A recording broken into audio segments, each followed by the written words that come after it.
मैं आचार्य संजय कुमार शर्मा आपके class 10th में संस्कृत पुस्तक सेमुसी भाग 2 का पाठ 3 का शेष भाग श्लोक संख्या 8 से 11 तक का संस्कृत अन्वय शब्दार्थ और उसके हिंदी लेकर आया हूँ। श्लोक संख्या 8 है। व्यायामो हि सदा पथ्यो बलिनां स्निग्ध भोजनम स च शीते वसंते च तेषां पथ्यतम स्मृतम। इसका अन्वय है व्यायाम पथ्य सदा बलिनां स्निग्ध भोजनम च स शीते वसंते तेषां पथ्यतम स्मृतम।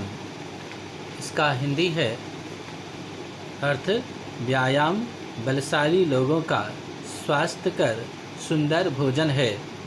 उन लोगों के लिए ठंडी और बसंत ऋतुओं में सर्वश्रेष्ठ उचित आहार कहा गया है। अब मैं आपको शब्दार्थ बताऊंगा। पथ्य उचित भोजन, पथ्यतम सर्वश्रेष्ठ भोजन, स्मृतम कहा गया है, तेषाम उन लोगों के अर्थात जो व्यायाम करने वाले हैं उन लोगों के लिए। श्लोक संख्या 9 श्लोक है। सर्वेष्वृत्युष्वरः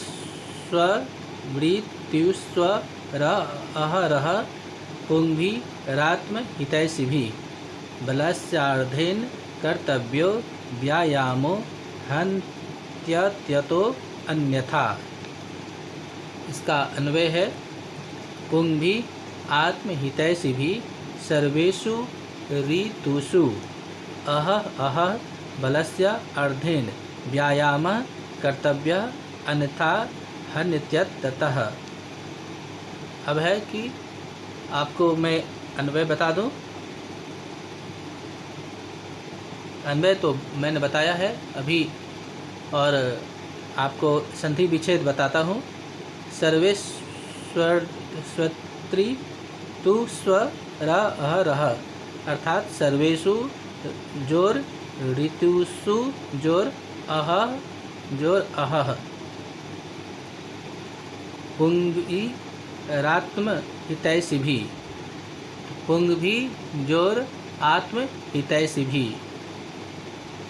अब है बलस्यार्धेन। इसका संधि विच्छेद है बलस्य जोर अर्धेन। आप हिंदी लीजिए इसका। सभी ऋतुओं में अपना कल्याण चाहने वाले लोगों के द्वारा आधे बल से ही व्यायाम प्रतिदिन करना चाहिए, नहीं तो उनकी मृत्यु निश्चित है।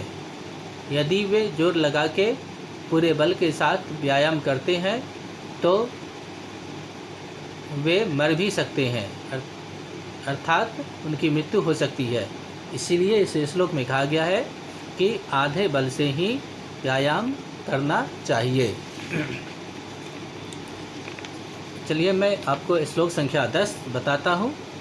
हृदि स्थाने स्थितो वायुर्यदा वक्त्रम प्रपद्यते व्यायामं कुर्वतो जंतो तद बलार्धस्य लक्षणम। अन्वय है यदा हृदि स्थाने वायु वक्त्रम परिपद्यते तदा जंतो तद व्यायामः अर्धबलस्य कुर्वतः इति लक्षणम।